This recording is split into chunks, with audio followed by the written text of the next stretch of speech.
Welcome to the Feminine Mistake Podcast. I'm one of your hosts, Nicole, and today I'm joined by Hillary, Sarah, and our special guest today is actor, writer, improviser, creator of Ladylike Variety Show, Kenzie Rowland. Hello, everyone. Thank you for joining us today. Thank you for having me on the show. Oh my gosh, I'm a fan. Oh my Huge God, fan. what? Yes. Oh my God. Yes. And So glad this, you're here. our special last so glad you're last here. full-length episode of 2016. Da-da-da-da. We've been doing this for a whole year now, which I feel like my mom should be proud of me for sticking with this for 12 fucking months. Right? Yeah, Mom and Dad, you can't It's say I never commitment. stuck to anything. That's true. Be did. proud of me. Finished Please, it. aren't you? You're proud of me, right? Parents will never hear this. They don't know what a podcast is. Your parents? No, I think my mom's listened to a couple of episodes, Oh, really? maybe. So if you're listening, That's Mom, great. I made it for an entire year. Hey, Nicole's mom. Today, on our very last special Feminine Mistake Podcast full-length episode of 2016, we are discussing the film Annie Hall, 1977, directed by Woody Allen, written by Woody Allen and Marshall Brickman. starring Diane Keaton and Woody Allen. Yeah. Bookending the year with That's true. Diane Keaton. Yeah, I almost forgot that was the reason Baby we're watching Boom. this movie. Our first ever podcast was the film Baby Boom, starring Diane Keaton, and so Because she's the best actor that's ever lived. oh my god, I really is. I like Keaton. want her to adopt me so much. Oh, she's the best. I love her. She's amazing. And I feel like I just watched Baby Boom like yesterday. I know it doesn't feel like it's Yeah. been like. I mean, I don't technically, it's been know. 11 This year has episodes because felt we started really in long to February. me. Well, we This can year's get never into ended. that. We can get into that, Sarah, in my special secret segment that we'll be doing at the Oh, end of the show. okay. Okay, so before we get into talking about the film, let's talk about everybody's experience with the film Annie Hall before the podcast. I had never seen this movie. Ooh. I thought that I had not seen any Woody Allen movies, or at best, very few. Turns out I've seen a lot of them. Oh, okay. Looked it up last night. Tried to prove myself right. I was wrong. I've seen quite a bit of so his you're work. a closeted Woody Allen fan. I wouldn't say that. I think that there's a reason why I forgot that I had seen Woody Allen films. So Okay, well, there you go. There you just go. throwing that out there. Yeah. So I grew up in a house with a lot of movies, and Annie Hall had a special place in my parents' hearts. And I grew up hearing that it was a great movie. It won Best Picture. It did. The year my parents met. It won a lot of Academy Awards, Yes. actually. Yeah. And I never actually saw it because for some reason you can't see the cover of it, but it just looks kind of dull. It just is like two people talking, which is basically what this whole movie is. I love movies about relationships, but when I was a kid, I didn't. So I watched probably the first half hour of it when I was an adult, and I stopped it when she was at the first nightclub. We'll get to that, but Yeah. I was just like, ugh. Blech. And I didn't go back to it, and I never actually watched the whole thing reaction, I until feel I like. watched it with Nicole. Yeah, a we few did. That's months true. ago. This is one of the few times where neither of us had seen the movie yet, and had watched it together. Yeah, Yeah. because I didn't watch the last one with you. Kenzie. So I had not seen this movie. I'd heard a lot about it. I watched Midnight in Paris, and I loved that okay. movie like Okay. so much Recent in film. college. Yeah. Yeah. So I was like, I feel like I'll enjoy this. The only thing I knew about Annie Hall was that my mom growing up just really wanted to dress like her. I agree. I Yeah, can like, understand and that. so like growing up, I was like, Annie Hall is how you dress. That's what that is. And then I was like, Yeah. oh, it's a movie. But I still stand by my first thought. I think it's more of a dress. It is Tight. definitely. Yeah. I think that Annie Hall look is definitely. Yeah. It's a part style of choice. Yeah. the It's cultural actually zeitgeist, I think. Diane Keaton supplied all the Yeah. clothes. Yeah, that was her whole wardrobe. Yeah, no, her the costume designer was like, no, don't wear those. Those Yeah. are so bad. You will look crazy. But she was like, no, I'm just gonna wear them. Yeah, and Oh my ever God, since great. then, like every movie she's been in after that, it's her wardrobe too. Really? Yeah. Well, I've Oh my noticed that God. there's a consistency there, even in her later work. Right. Yeah. Okay, well, I think I've seen parts of this movie before, but not the whole thing. Or here's the thing: when I was in high school, this would have been in the 1990s because I'm old. I was like, I love comedy. I'm into comedians, and I was like watching the Marx Brothers and watching Monty Python and like binging and all that stuff. And I basically was going for any comedian that was supposed a well-regarded comedian and kind of going through their catalog of movies. So I've seen Sleeper and I've seen Manhattan and some of Woody Allen's other work. Recently I've seen Blue Jasmine. I did not see some of his other recent things. I don't know if I remembered this movie as being different than what it was. Like my recollection of it was oh, this is a movie about this guy and he's kind of annoying and, you know, like the writing is good. And that's all. Wasn't that what it was about? I'll get into my feelings about it now when we get to the movie, but I feel I like think we all know how I feel now, though. I found myself surprised by a lot of things, which makes me too. wonder if I have seen this movie or if maybe I watched it and was like at the age of 16 or Right. 15 or whatever when I saw this. Maybe I didn't fully take in the subtext of what was going on, so Right. maybe that's the problem. But I was like, you can ask Sarah, who was watching this movie with me, visibly No, I felt the same way. having like very visceral reactions to Yeah. this movie Yeah. while watching it. Yeah. So, all right. Well, that was our experience with Annie Hall before the podcast. So let's get into talking about this film. Woo! You seem sort of distant. Let's just do it, man. You look stupid and rich. The house is a mess, Jack. The kids are a mess, Jack. You're a mess, Jack. You have been a total bitch ever since you came to New York. Fascist. All right, let's get into it. Okay, Annie Hall, 1977. We already kind of went over some of the people involved, mostly Woody Allen and other people. No, there was a lot of people involved. I know this is gonna shock everyone. They were mostly men.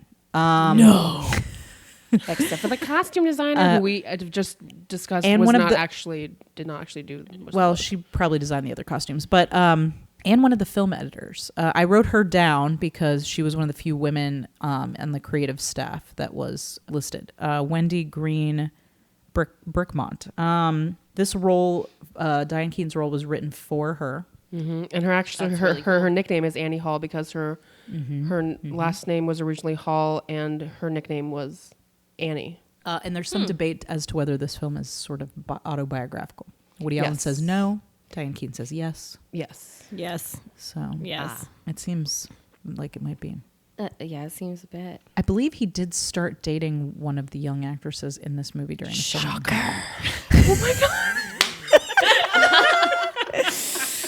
I feel okay. I know we need to get into talking about this movie, but there's an elephant in the room here, and it's Woody Allen. It's Woody Allen. Woody Allen's the elephant.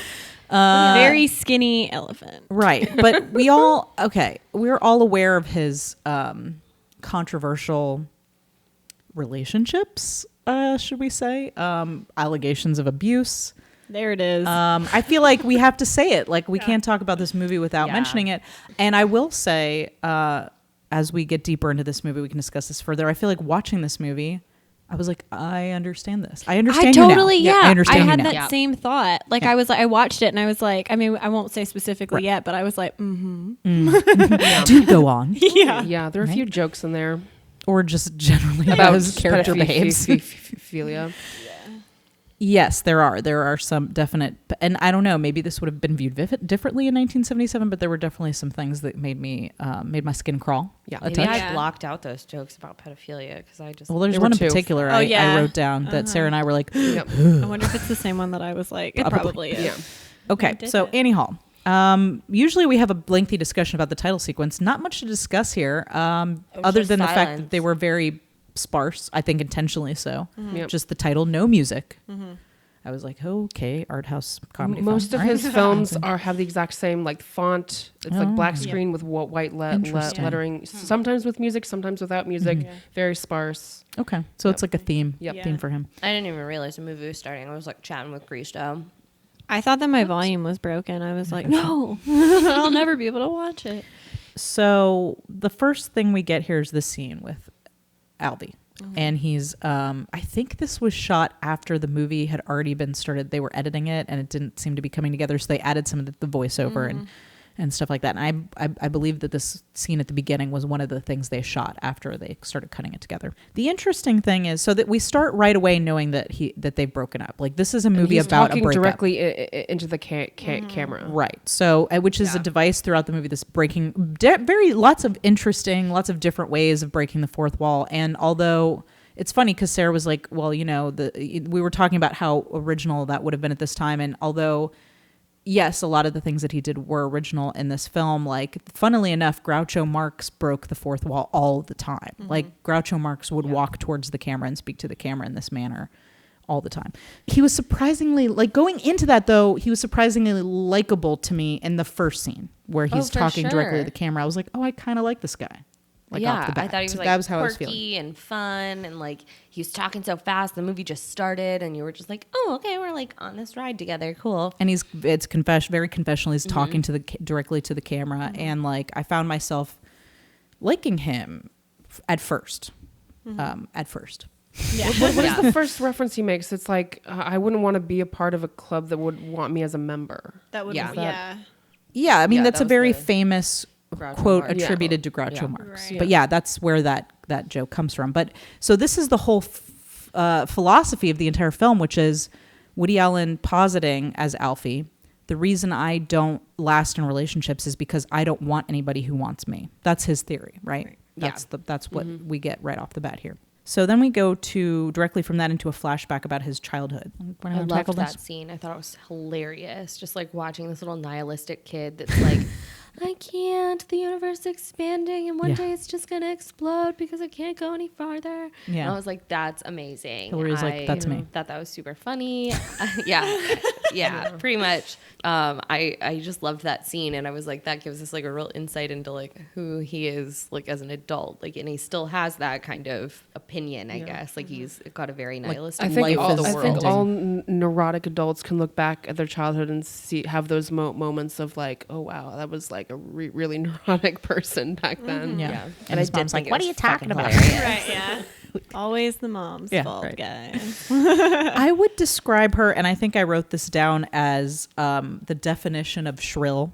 Like Yeah. that stereotype of a shrill woman, like that was the caricature of that person, I feel like. I was just going to say we might not be at that point yet, but I feel like every woman in this movie was shrill and terrible and awful. Yeah, mostly yes, except Like, for Diane Keaton. Except for her, but even she, whenever she had emotion, he would be like, Yeah. "Are you on your period?" Yeah. And it was Yeah. like, no. And even if she was, why does that matter? Like women in the movie, and like I might be jumping the gun, but women in this movie like were so they either belonged to him, Yeah. were a property, like sexual object, Yep. or just like annoying as shit. Yep. Yep. Pretty much. Yeah. Yep. Or sometimes multiple things. Yeah, Of all sometimes there are those. more than one, which was probably because they're on their period, but Yeah, probably. I mean, there were definitely a lot of women on their periods, Yeah. clearly, clearly. in this movie. I'm so confused as But- to whether we're even supposed to like him at this point. Like, No, just, like, I agree. At this point, I was still okay with him. I didn't like I was him. okay with him up till this I point. was okay Yeah. with him, and I'll get to when I'm not okay with him. Yeah. But I'm not. I wasn't Almost like. immediately when he interacts with like another adult, I was like, I'm Oh, out. yeah. Well, okay. Look, we'll get there, I guess. But yeah, he's a dick. Yeah, Like I he's actually straight thought up a that- dick. This He's a guy. bag of dicks. Yeah, and his He's a opening bag of dicks. monologue, I actually was like, "You're every guy I dated in college." I This hate is you. terrible. This is too real. Doesn't turn out well. Yeah, real. I know how this ends. And he's like, have I seen this movie before? Oh no, Am no, I live in dead, this? live Oh, dead. Yeah. We see him walking down the street with the only guy who's a bigger bag of dicks than him, his friend. Okay, what is this guy's name? Rob? Is it Max? What is Rob. he keeps calling Woody Alvy Max, right? What is that guy's name? I don't know. He's like It's Rob. jerky 70s guy. Rob. It's Rob? It's Rob. Okay. All the Robs I've known have been real assholes. Wait, don't we know a Rob? He's probably an asshole. I do know a Rob. He's married to my friend, and he's a great guy. Oh yeah, I like that guy. Yeah. Okay. He's one of the good ones. He's one Well, of the good Hillary. Robs. Sorry. My dad is- my he doesn't theory listen to your doesn't check podcast. out. It's okay. Doesn't check out, guys. It doesn't check out. But all the ones I know. That's what matters. This guy is fucking awful. This guy. He's Is like this the he guy with the makes fro? Yes, Yeah. the guy with the fro. But he had an his friend. amazing afro. God. Yeah, it was impressive. Just beautiful. I wanted to pet it a little bit. Like was- a Is white she a dude pet? afro. Yeah. Like it was so nice. It was looked well fluffy like a coiffed. golden retriever. It's like I could just run my fingers through it. Or like what are the poodle mixes? The labradoodles. He's like a labradoodle. Oh, He did. yeah. He was Like- like a He's a labradoodle, labradoodle. but like not put your snuggly. fingers in it No. and like He was not they'd snuggly. disappear. No. It's funny because I still don't like him. Imagining him as a labradoodle, like, I still don't like him. I know, which is hard because they're so cute. They are cute. Um, Labradoodles are cute. I couldn't figure out. Is it his friend? Is it his agent? Did they grow up Friend. together? I don't really understand. it was kind of It was unclear to me. I thought he was Yeah. giving him career advice, so I thought maybe it was his agent. No, I thought friend, but think it it's was his weird. friend. Yeah, I thought it was Okay. his friend, but like his friend was like LA and like, blah, Yeah, you need he move wanted out him to there. leave New York to go to LA. That's what they were discussing, and a lot of Jew jokes. Yeah, lots and lots yeah. of Jew jokes. Yeah. Alvy thinking that most people dislike him because he's a Jew, and I'm like, it's not because you're It's a Jew. not. It's because you're an asshole. Yes. Yeah. Yeah. That's There why it people is. don't like you. Boom. Yeah, it's so funny. I Mic mean, this is drop. kind of like encompassing this entire movie, but I feel like this movie is like this guy going, I don't know what everyone's problem is with me. I don't know what everyone's problem is with me. And it's like, Like, Can't while wait to Jackie dig Robinson into why lying I in a think corner. that that obvious. is. I know. I'm holding on to it like a security blanket. We'll get there. Okay, so he's trying to convince Alvy to go to LA. Alvy's like, no, I'm a New Yorker. I'm not going to LA. So he's going to the movies with Annie. Is that what Yes. he's about to meet Yes. up with her? He gets the recognized sorrow outside. And the pity, is that what they're saying? Right. No, they were seeing something else, and okay. she was late. So Annie gets there, and she's late, and right off the bat, it's super tense. And this is the first time we hear this multiple times. This is the first time where we hear him say, "Are you on your period or something?" Like, I'm like, is this serious? Like, seriously, you're saying this? Like, this is seriously a thing you're saying to your girlfriend? And she's like, doesn't really seem to bat an eye Yeah, back at it. then that was what they said, and women didn't pick up on that being like a thing. It was just like something that guys said.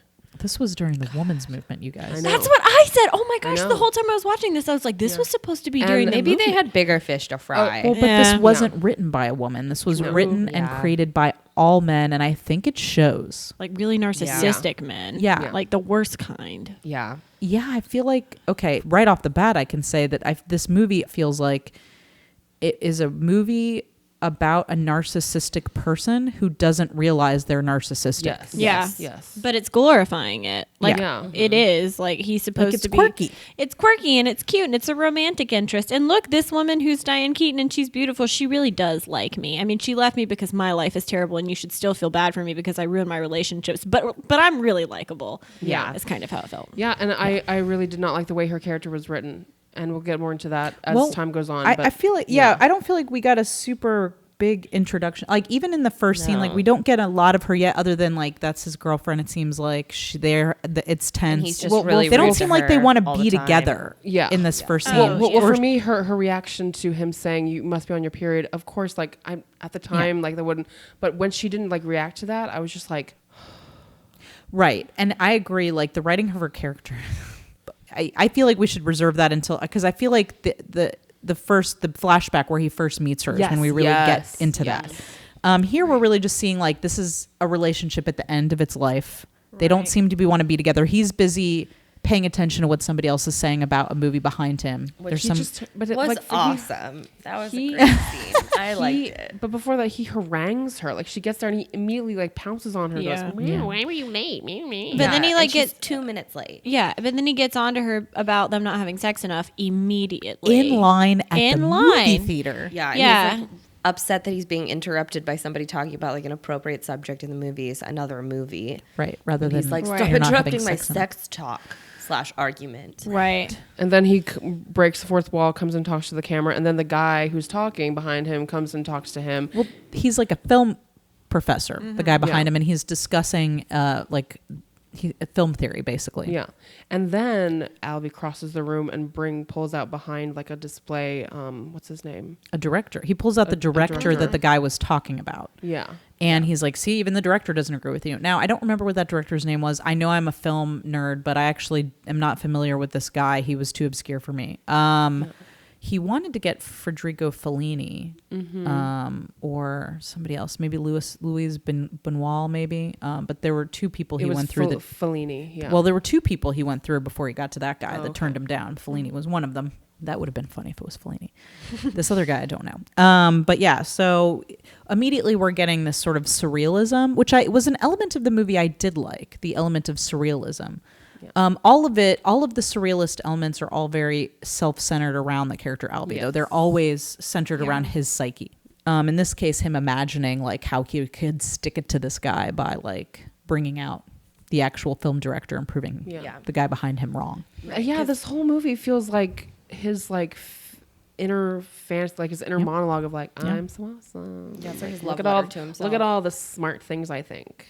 Yeah, I think there's definitely No. I was just agreeing with you. I was sitting here nodding, being like, yes, go on. but disguised as look how imperfect and flawed I am. Right. Yes. Yeah. Yeah. We've heard that before. Right. because that's what a narcissist says when they don't know that they're a narcissist. Exactly. Anyway, so they don't end up seeing the movie, I think, because he has to have everything his way. Right. This starts right He away. has to see the credits from entire start to thing. finish. Like they've only missed the first 2 minutes, and it's her fault. It's all her fault. Oh, everything in this movie is somebody else's fault. I know we've established that, but it's especially hers. And I have to note something. I read a summary of this too, just to make sure I had everything. And in the summary, it was like Annie is unapologetically late, and I was like, Fuck what? that. What? Sorry. The patriarchy wrote that synopsis. Anyway, so he refuses to see the movie. So they go home and watch his favorite thing, They which don't is go home. They don't- wait in line for the movie, for the Nazi documentary. they watch That's that. the Oh, sorrow I thought line they they're watched it in. in bed. Okay. No, that's Sorrow the and the line Pity. they're in is Oh for wait, the there's like no Netflix. right. depressing Nazi Isn't it like a documentary. 4 hour or something Well, crazy he like loves that? watching this Nazi documentary. Right. Because Right. they He go keeps to it going back multiple to times. it. Yes. Yeah. Yeah. Which, it if becomes like you're an trying to inside get joke your in their girlfriend to relationship. have sex with you, I would definitely take them to a movie about the Holocaust. I know that Yeah. was the thing, was like they went and saw a movie about the Holocaust, and then he like comes home and he's like, "Hey, take off your what's up? I'm so disheveled. "That's Look disgusting." how poor and pathetic I am. Take your pants off. Yeah.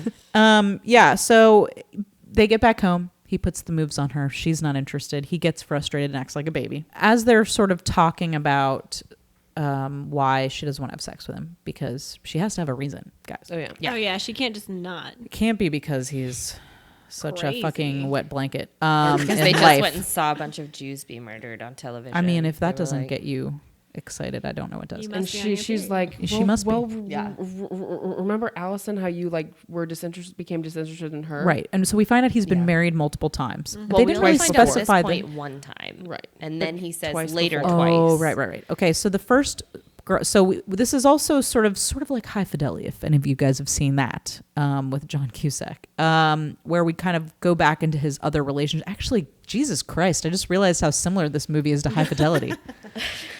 Whew.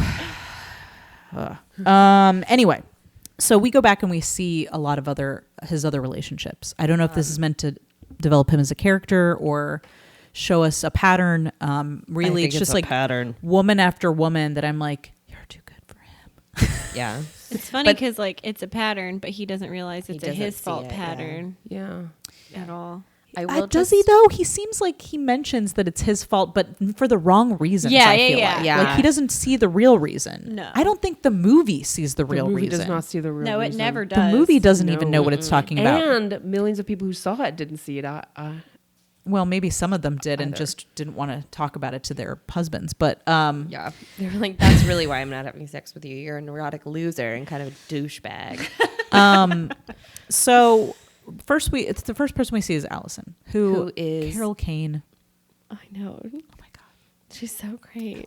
I love her so I much. saw her and I was like, oh my God. I was like, Christo, that's Lillian from Kimmy Schmidt. That's exactly what I said. And he was like, oh my God. And I was like, she has the same hair. See, I know her as she was on Taxi, which I loved her in on the TV show Taxi, and also I love her in Scrooged, where she plays the ghost of. It's the ghost of Christmas Present, right? Yeah, she's just a With the fairy. toaster. It's the best. She just How keeps about hitting a him toaster? in the head. Ah, I never Brilliant, I'd never brilliant. seen her before. Oh my god, Really? I adore She's her. so great.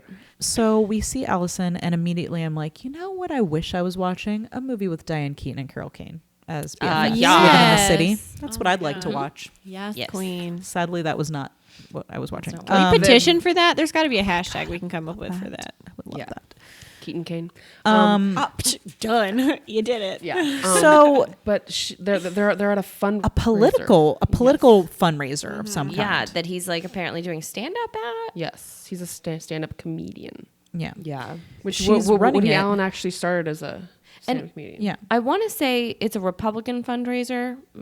Am I right in saying that? Because he says something about like they're not going to find me funny or whatever. Yeah. And like make some comment about the audience, and she was, or no, it was about her, wasn't it? That she's like, or am I getting ahead of myself? I don't know. All I know is that he walks up to her and immediately, Tears her apart. yeah, just like He like reduces her to a stereotype and Yeah. strips away every ounce of like authority or equality that exists between Yeah. a person running a show and a guest comedian. Like she should be in charge of things, and he just walks up to her and just like tears her apart into in a way that I think is meant to be, oh, they're flirting, but really seems and then how this abusive. movie gets away with it is she says, "Oh, I love being reduced down to a stereotype," and so that takes it off of yes, the because writer. she says I'm not it. saying it does. I'm No, saying no. That's how, but I would how it was argue that viewed. her character, I don't think her character gives him a pass. I think that this is the moment where we're supposed to see, ooh, she's kind of feisty. Yeah. And he That's likes how I that. saw it. I would say that the women he dated were at least like unconventional in their look for the most part. But they were all extreme. Well, but all very thin. Yeah, I can't remember, and I'm jumping ahead in the movie a little bit, but I can't remember her name, but it was the woman that he went to the concert with. Shelley Duvall is the actress. Yeah, that's right. Okay, I was like, I know I'm going to butcher her name, but I know her name. Yeah. Yes. Yeah. I was like concerned. Yes, I remember they're watching that with all like my very thin. mouth open. I Yeah. was like, Yeah, Christo even at one point was just like, holy shit, all these people are so thin. And I was like, yeah, I know, it's before they started putting corn in all of our food. Well, thank God. So they go from this comedy show at some kind of political fundraiser immediately to them in bed. And I guess that some time has jumped, like they've been Yes. together Yeah, for a I while. think it's And now he doesn't want to have sex with her. Like he's avoiding having sex with Yeah. her. and I'm like, fuck you. Right. And isn't he avoiding it because of some conspiracy theory about JFK? Well, It's he's just talking an about the conspiracy excuse. theory, but I he know breaks it's the an fourth excuse. wall to He's tell us that it's an unattracted excuse. to her. Is that even a word? Unattracted. He's unattracted to her. I find myself unattracted to him in this film, so it should be. It should be a word. right. Anyway, and then he breaks the fourth wall to say, you know what, I ain't, because she's like, you're just making up this conspiracy theory to avoid having sex with me. And he breaks fourth wall and he's like, you know what, I am. I like, wonder if it's that's because she okay. likes me. I'm like, how dare you? 'Cause she is gorgeous. Yeah. And interesting, and her voice is entrancing. And I hope that she moved on to a much better and more fulfilling relationship. Allison, if you're out there, the character Allison. And Carol Kane, for that matter. I hope that you moved on to somebody that is miles above Alvy, because he is not worth your time. Yes. She did stay in New York. If you watch Kimmy Schmidt, she is there. She's Good. still there. Good to know. Her Good and to know. Duke Titus lady. have the best relationship. So that's who I want Okay. to say that she turned into. Okay. Yeah, Okay. I good. agree. Okay. Thank I'm happy. you. I'm happy and satisfied with that. I'm happy with that. Just change her name to Lillian and do a little Yeah, more I mean, crack. I would. I get it. I get it. I'm gonna do that too. But this is again another time where we're reiterating the idea that his relationships fail because I don't like somebody if they like me. Right. I only like somebody who doesn't like me. But you should still feel bad for me. Right. So now we immediately, and I did like the way the movie was structured. At times I had difficulty placing where we were in time, but I did like that structure. Yeah, I did too, like actually. that. And I could totally appreciate what they did with, like, you know, their takes were a lot longer and like they would jump around and break the Yeah, fourth wall. yeah. Like they did weird, quirky things that were really pushing for the time. The directing Yeah. of it, I I thought the appreciated. filmmaking was wonderful. Yeah. Right. I thought some of the jokes were really funny. I mean, like Yeah. at their first meeting with Allison, like I just died laughing at his line after she's like, "Oh yeah, just love being reduced to stereotype." He just comes back with like, "I know I'm a bigot, but for the left, so it's fine." And I Yeah, was just no, like, yeah. There were okay. some I'm good. like, the writing I is like good. that. My I'm like, problem is more it with the was character clever, than the but writing. like, oh yeah, my problem is definitely with the character. I thought the writing was very funny though. There were a lot of jokes in this that made me laugh a lot. Mostly because it's the lack of self-awareness in the character, and not in a way Yeah. that the movie's in on the joke. Like the Yeah. movie is Yeah. also Yeah, not that's self-aware, true. and that's That's the true. thing that was troublesome to me. Although the jokes were good, especially considering what would have been considered funny at that time. Like certain things, we don't find them funny anymore. Those things were different in the 70s. We know that.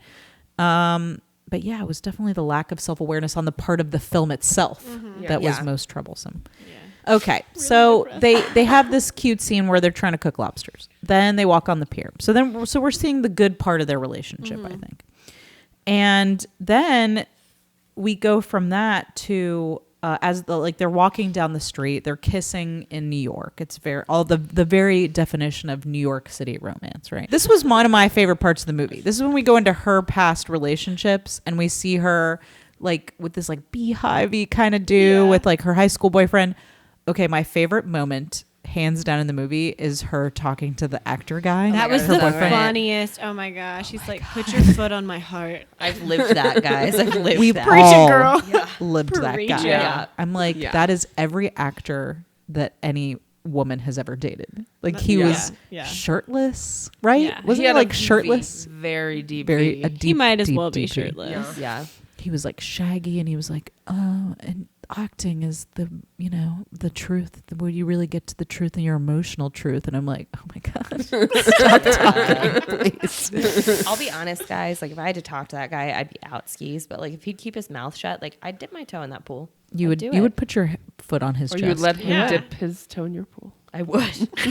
I would definitely. I feel like he'd be into that. Yeah, He I'd put would. my He looks foot on like his he would. chest, He on would his face, definitely be wherever into he fucking toes. wanted it. I'd just Yeah. put it all over him. He would be one of those guys who would like false worship you, you know? Yeah, but I'd be fine with that. I like being worshipped. That sounds great. It doesn't matter if it's false or true. Seems It's kind of just smothering, worship. like a if I performance feel worship. special, that'd be awesome. But it's more like a performance, I feel like, with those guys. Yeah. Yeah. You know, where I'm playing Like- the part of a guy that worships women. Yeah, Yeah. but if they're still like bringing me food. fine Okay, with so as it. long as he's bringing you food. Yeah. And lobsters. That Yeah. Lobsters. For you. Okay, now this I Yeah. can see how this would work out. Yeah. Yeah, I mean, okay. like, I I'm can see fine it. with I can see idolization it. as long as you're still bringing me food. Go with it. That's Okay, fair. all right. You know can what you be want. a self-involved I actor do. as long I as you bring respect Hillary that. food. Mm-hmm. It's really I'll tune out your stuff while I eat the sandwich you made me. So next we get into another flashback of Second wife. the second wife Mm-hmm. Right. of Alvy's, which was a writer, and they're in some kind of writer's party. Least developed character, I think, of all the Yeah. women. She only Yeah. has one scene, right? Right, but I loved her fucking necklace. Oh That my God. Oh my giant gosh. necklace, I want it. so It made a great. good I noise want every it. time she'd hit it too. Am I the only weirdo that thought that? Like it was just like a But- nice clink. But guess what the scene is about, guys? clink. Guess what it's about? Sex. Okay, We all said it he so wants. quiet. Okay, so she's like there for work. Like this is like a social function for her Yeah. work with other writers. He's frowning upon the intellectuals, and I'm like, I'm sorry, you are a screenwriter. Yeah. What do you think you are? But anyway, Yeah. He's also the biggest pseudo intellectual of all of them in this Yeah. movie, you Yeah. know, and like, come on. Yeah. so he wants to stay in this room in this house that they don't know the person that they're at their house, and he wants to quietly Fornicate. hump. He says he'd like to quietly hump. Yeah, he He said literally said quietly. that. Yeah, he said said that. quietly hump. I feel like if anybody said quietly hump to me, like I would just immediately like vomit and I feel like that's close grounds up. I for a would close divorce up right for there. her. Yeah, I feel like I would just be like, oh, I think my vagina just actually disappeared. Like I didn't think it like it shriveled could into migrate itself. It higher up, closed. but It closed like that portal in sealed up. Poltergeist. Yeah. Just closed right up. Oh, just Oh my god. that's the noise it makes. Closed for business. So I feel like his wife is meant to seem uptight. Yes. Oh But yeah, because really- how uptight she must be. She's Snooty uptight. and Yeah, uptight. she doesn't want to quietly hump in She a doesn't want to stranger's quietly hump. bedroom. She God, doesn't. how She needs uptight. Valium when they're having sex Right. at home. But you know, honestly, if I was with that guy, I'd need Valium to Totally. get into bed with him too. Frankly, Like sometimes popping a pill's fun. and I'm not talking about his Like, looks. drugs are Again, fun, kids. you can be attracted to people that are unconventionally looking We're or talking whatever. about his personality. I'm talking about his personality. If Yeah. I were married to him, I would need Valium to get by also. yeah, Frankly. yeah. So he's very insensitive. Like in each Yeah. of these scenes, he's like always he demands Demanding. that they have sex with him, which Yeah. is Yes. Yeah. not sexy. I don't think. No. No. No. And to me about that, like, and this might be completely wrong, but like him demanding sex really wasn't the problem in the scenes if he even did look like the asshole in the scenes, right? Like when in those scenes, it was kind of like him demanding sex wasn't even talked about. It was the fact that No. they wouldn't. No, Yeah, yeah, it it was was their that they problem. weren't. They were Right, always and then the something only wrong time he with would him- kind of look with like an them. asshole would be like a little like skip in the pond. It would be like, meh, but I'm still cute. You know what I mean? Yeah, like I think we're meant to think this woman is just like frigid, right? That's Right. that's the stereotype. She's the frigid woman. When really I was just like, ah, God, I feel for you, girl. Like I'm sorry that you're married Yeah. to this guy. I feel for Yeah. you. Like he sucks. Oh, I feel like we're at the point where we can finally talk about this because we're getting Yay. to our first scene. The first scene where Alvy meets Annie for the first time, the tennis match comes Yes. after this. Yeah. again, which was surprising and weird. dressed so cool Oh my in gosh. her like outfit with the upturned she's collar sick, yeah. and like. Oh my I can gosh. see how she was such a style icon after this movie. I mean, there was this, we haven't really talked too much about it, but it was this like masculine feminine thing, which I found incredibly radiant, Yeah. which I think all of Yeah. America did when this movie came out, probably. We see her in the famous suit and tie outfit that is like kind of iconic from this movie. She's like hitting on him, but he's like blocking it or not getting it. Like they go and play tennis. We didn't really get into this, but they're playing tennis with his dick friend, right? And this is the first time they met. So we're again, this is another flashback, but we're just really jumping around in time a lot. I don't remember what provoked this, but basically we're seeing the first time that they met. They're playing tennis. After the tennis match, she comes in wearing the suit tie vest thing, and he's like packing up, and she's like kind of hitting on him. Yes. And But he like in teases the her for hitting weirdest on him. way. Yeah. She's so awkward about it. It's like, I don't know. I was looking at her like, I was like, bitch, have you never spoken to a man before? Like, are you? I couldn't tell if And- it was and also coyness. this I think in- it's meant to be genuine. In though. some, Yeah. this is didn't come off in as one of the genuine to me. reviews. They actually included the transcript of the scene and cited it as being like really clever and cute and like a great example of great dialogue. And I was like, seriously? Okay, well, maybe it was in the 1970s. And I'll posit why we're having this kind of reaction to it is I really feel like watching this, I was like, oh, this is the original Manic Pixie Dream Girl is what this Yes. is. Yep. Yeah, I had that same thought. The quirky and even, but a very toned down version of it because now for Manic sure. Pixie Dream Girl means like weird ukulele playing, Zoe Deschanel. you know, perhaps even, you know, oxy taking, you know, like there are varying extremes to it. But I feel like she's kind of like the original template for the Manic Pixie Dream Girl. She's like artsy and insecure and like hard to figure out. Like, and I'm not saying this is what I think of her. I think this is what the movie wants us to think of her. Yeah. Dresses different and is quirky and like is late to things and she shakes up your life, but she changes it in the best way. But ultimately you can't ever stay with her because she's going to come in and change you, but you can't hold on to her.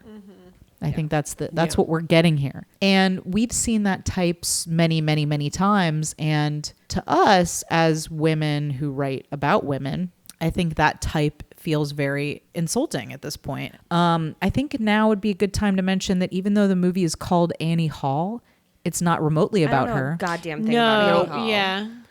You Well, only see that one there- flashback and it's her boyfriend's. There's as I was looking up all kinds of things about this movie, they originally had all these horrible names for it, like Alvy and Me and the Jew, or like something like Oh, God. crazy stuff like that. Like, Would have been more apt though, I feel like. Because here's the thing. Movie is called Annie Hall. We never see her, like her feelings about this relationship. We never On see her anything about her or like, look, I get he's the main character, but for a movie that is called Annie Hall, like we only ever see her through his eyes. Always. Yeah, it's all Yep. about him first and foremost, like, and how she relates to him or to Yeah. other men, or and how that's the he only views context that we her, see her how he in. sees her. Yeah, And whether he sees her as an object he wants or as an object he doesn't want. You know, that's really what she's this an movie object. is about. Yes. All women are. Didn't you know that? Well, yeah, all the women in this movie for sure. Totally. They well, go first on they dates. they go back to her apartment, and then on Right. the balcony, Right, they're having drinks. and then there's another like cutesy device that he uses where he puts subtitles about Right. their thoughts. Okay, but before Yeah. we get to that, which I think I'd like to point out, this is the first time where he makes fun of her, like because he makes fun of her a lot, and this is the first time he makes fun of her, where she says the word neat, and he's like, neat. What are you 12? You know, like what are you using the word neat for? Like he Yeah. repeatedly does these like things where he like cuts her down a little Yeah. bit. Didn't he do that when they were right after tennis? Because she said la di da, and he was like, "What did you just say? Was it there, or did he say it afterwards?" Yeah, it was maybe. somewhere around there. It's like yeah. immediate. Like Yeah. he just like any woman he meets. And anyway, yeah, Yeah. it drove me No. crazy. Yeah, no, he criticizes her constantly. Yeah. Yes, that's for sure. About if she's smart enough. I mean, we'll get that's into this. I think there's a constantly, lot, but yeah, yeah. he's constantly criticizing whether she's smart enough, the things that she does, and we're holding on to this because I feel like there's going to be the right time to talk about it. I don't want to like let loose on that, but this is the beginning of Things like that. I feel like right off the bat on this first date on the rooftop, he's already picking on her. And not in a way that I think is cute. I just want to like emphasize that I don't think the way he picks on her is cute at all, but I think it's supposed to be. And then this is where we get the subtitles. We get subtitles about what they're really thinking, which I thought was a nice device. I think it's overused now. Funny. Yeah, I think we've seen that a lot. All his thoughts are about sex, and all her thoughts are about feelings. I think specifically one of the things he says right off the bat, like the first subtitle, is "I wonder what she looks like naked," which is like kind of like, again, icky and feels like violating It's her. Yeah. There are a lot of parts in this movie that made me feel really icky. That one made me feel icky. Yeah. There were a lot of ugh moments for me in this movie. Yeah, I feel like this movie does not, the cutesy stuff does not redeem the film for me. Like, it's supposed to make us go, oh, that's cute, that's clever, but Isn't it doesn't it funny how redeem guys are always itself for thinking me. about sex? And I'm like, no, I don't actually think that all men, like I think there are men that's all they think about, but I don't think all men, that's what they're thinking about, at least not on this level that grosses me out. Like if you're meeting somebody for the first time and you're attracted to them, I think it's okay to think about what you're attracted to. I think it's okay to like feel that attraction, or sexual or otherwise, but it's just like the way he says things, and combined with the rest of his behavior, I'll have to admit, combined with the rest of his behavior, that makes me feel generally icky about him. And I don't think he stands for all men. I think he's supposed to, but I don't think he does, nor does she stand for all women, because she basically is a doormat. I mean, she lets him do and say anything. Right. Yeah. Anyway, so she mentions that she's going to sing at this club, but she's not. She's kind of insecure about it, and he encourages her to sing at the club. And then the next scene is her singing at the club. So she's a singer. Yep. We didn't really mention this, but She has a great voice. she does. Yeah. She does, but zero stage presence. Well, I think just gonna she's be meant to be honest. kind of like She's insecure. nervous. Yeah. It showed. I know. Yeah, she's standing there like still. Well, as if a you see the fucking crowd, log. they're like, she's like a not log. paying attention at Yeah, the all, crowd's not like, paying right. attention. It's Yeah. like a noisy, busy bar. It's like a Yeah. Chili's. Yeah, she's it's like like- singing at a honestly, Chili's. honestly, that's how it'd be. I'd not be in a corner going like, la, like I'd not like. Yeah, why I not? wouldn't like. you know, For an Give audition, him I a thought show. we would. Yeah. You know. But yeah, she's standing there quite still. She seems nervous. She's frozen. There's a lot of distraction. People talking, people shuffling dishes around, standing up. No one's paying attention to her. She's singing "It Had to Be You," which, you know, all of the songs she sings are odes to their relationship. But also, like, I'm like, I have kind of like a torchy ballad type voice, and when I was thinking about like what could I sing if I were to audition at later, like, and I was going through all the songs that I could possibly sing, all the ones that I knew, and they're all really all about worshiping men. Like all of those I don't actually have ballad anything songs. against this song. Like, I think that when you're like in love with somebody, you do kind of worship them a little bit. Like when you first fall in love with somebody, there's a little bit of worship going on both sides. Like I think that's just kind of part of the infatuation. But the way the songs are placed, I feel like It Had to Be You. Like he takes credit for her singing, like going up there to sing. Like he's Yeah. like, I told you could do, like it's like his doing, Right. and she gives him that credit. Yeah. So I feel like the song is about lifting him up Yeah. in a way that makes me feel icky, and not like, I'm not feeling like, oh, isn't this beautiful? They're falling in love. I'm just like feeling like, oh, I feel like he's starting to control her already. Like that's how I was feeling. No, that's exactly how I felt too. Yeah. Like, I mean, from the get-go, I personally think this whole movie is about a controlling relationship. Like, that's just what it is. Yeah. And it's icky. I mean, because we're going to get into this. All of this stuff is about to come out, but I'm just going to go ahead and say it. I feel like this movie is about not just a controlling relationship, but an abusive relationship. Oh, I thought abuse 100%. Like, Yeah. it really was. I mean, like, he was sexually abusive. He was mentally abusive. He paid for her therapist to the point to control her. jumping. Yeah, I'm To the point jumping, where but she at the was front, insecure about going. she to was, and therapy. she was like, And, she even like that split screen that's supposed to be so famous, where she's saying like, I want to tell him no because you're empowering me over here, and like this is something that I really want to do because it's my feelings, but then I feel guilty because He's pays paying for it, and I yeah. was like, Gah! It was like a knife in the gut. I was like, Christ. I Like, mean, look, I think maybe if you're out there listening and you love this movie, or maybe you saw it in 20 years ago or whatever, and you're like, well, this is just how things were. Like, I get that perspective. But it's not like he's got one tick. Like, it's not like he makes fun of her or he's jealous. It's like, being. it's if you have a checklist of behaviors that are emotionally abusive. Yeah. He he doesn't hit her in this movie, but you can tick off every single box. Mm-hmm. Every single box. And it made me very uncomfortable. Yeah. And especially because if this was a movie about a self-obsessed guy who doesn't know what his problem is and a relationship that fails, and the movie knows that he is abusive, even if it's a comedy, I'm like, wow, cool that you're like, that's very that's But we're insightful. acknowledging it then, but But the this movie doesn't acknowledge know it. that it's about an abusive person. The movie is like, oh, this guy's kind of he's neurotic, and it's like, no, he's not neurotic. Right. He's controlling. He puts her down constantly. He controls her life. He makes her feel worthless and not smart. And then when she starts to improve herself to please him, he gets upset about it and continues to abuse her in different ways. Right. Anyway, so I figured, like, let's just put that out there because I feel like that's what this movie is really about. Whenever I watch old movies, even as old as like the 80s, but you go back, it gets worse. Men just were more abusive back then because there was no discussion about what was abusive. So this was not viewed to be abusive. It just wasn't. Right. Well, I have to think that not every man was. No, not every man, but Yeah. it was not discussed that this No, you're behavior right. was unacceptable. This was just how some men act. And I think a lot of people still to this day accept it as just Totally. like part of Right. a relationship and like don't see things for what they are. and, Because it like, doesn't leave physical scars. Right. Right. like, And I think that's what scared me most about this movie is that, like, yes, it was made, 1977 and all that good stuff. And, like, I can see that, maybe we've progressed as a society because Trump is elected. So I don't know how far we progressed, but there is some progression in there.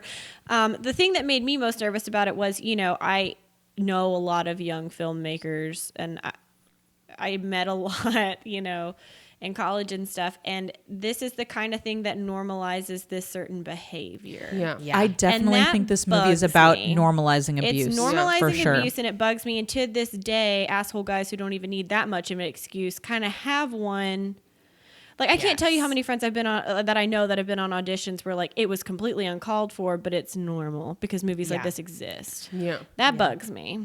I would agree with you. And in fact, I used to teach film school. I used to teach at film school, and I of course went to film school, and it was a very common occurrence to see movies made by young men about, manipulative women and how women manipulate you and how women cheat on you and how women are liars and cheaters, and it usually ended with the woman being strangled or killed. Right. Oh, yeah. Frequently. Oh, man. We still see films like that. Yeah. But I mean, these are young people in their early 20s or their late teens who are just discovering their voice as filmmakers, and these are the movies they're choosing to make, and it was very common, a very common subject matter. Yeah.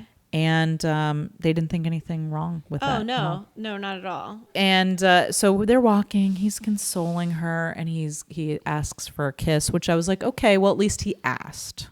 He at least learned something the from line grade is school. to Forceful get it act. over with. Yeah, it's a forceful ask to me. Yeah. You I was trying tried to so give him a hard to find pass. that silver I lining. was trying to we find just that silver ripped it lining. from He you. literally said to get it over with, so we're not Well, I thinking think he was about it. he was trying to be. I think he was trying to be cute. It was I supposed think to be he's trying to cute. be flirty and like, Yeah. come on, let's just get it over with. That And way then you we won't won't be have to thinking think about about kissing it. me all night. Because clearly that's all you're thinking about. Yeah. That was all I was thinking about while watching this movie. I know Kiss if I was somebody on a on. date with him, Yeah. I'd probably be thinking, I wonder if I can fit in that corduroy jacket he's wearing because it would look really cute on me. That's what I would be thinking. Can I fit into that? He's a small guy. Yeah, I believe in you. Okay, so cut to the sex, which fortunately we don't. We only see the afterwards. Thank God. Yeah. But he immediately quotes Balzac.